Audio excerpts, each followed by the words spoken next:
When it comes to spotting, I think there's a lot of discussion amongst tumbling coaches, whether some coaches are like, I don't spot any tumbling. And then there's some coaches that spot everything and they over spot. They're only on the tumble track and the rod. They're not used to doing the big skills on the floor by themselves. Do you think that contributes at all to it?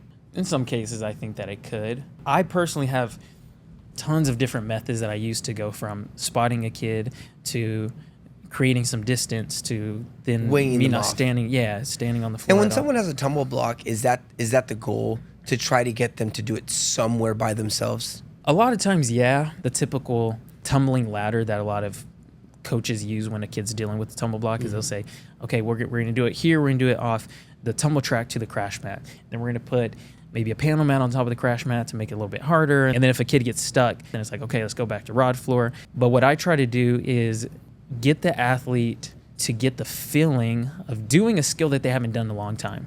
For instance, if a kid is working on, at one point in time, they had a full by themselves. And let's say over the course of the last 3 years, they haven't been able to connect a back handspring.